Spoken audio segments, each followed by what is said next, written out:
UK officials inspect Tihar jail. A delegation from the Crown Prosecution Service in Britain recently visited Tihar jail in New Delhi.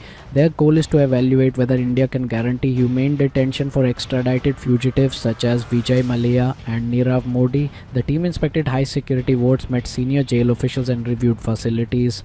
They also held talks with officers from the Home and External Affairs ministries along with investigating agencies. India offered to create a special enclave inside Tihar for high profile prisoners. The enclave would ensure privacy, 24-hour security, and compliance with international human rights standards. The move comes after UK courts in past cases, including arms dealer Sanjay Bandri, raised concerns about overcrowding and poor conditions. India now pledges no solitary torture, no illegal interrogation, and proper access to health care.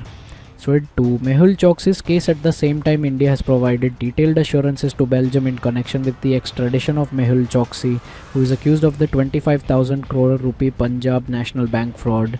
If extradited, Choksi would be kept in barrack number 12 at Mumbai's Arthur Road jail. The cell measures 20 by 15 feet, has insect-proof windows, ceiling fans, and an attached toilet. Importantly, Choksi would not face solitary confinement. He may share the barrack with one other under trial. He will also have daily outdoor access for over an hour in a 15 by 40 foot yard.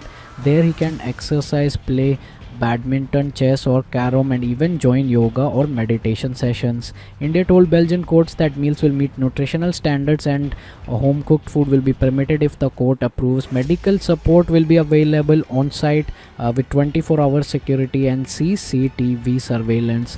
These promises are designed to meet stringent European human rights standards. Broader extradition.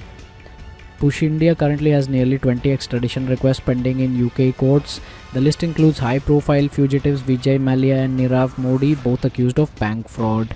Repeatedly, extradition attempts have stalled because foreign judges doubted India's prison conditions. By opening its doors to inspections and detailing humane treatment protocols, India hopes to counter that skepticism.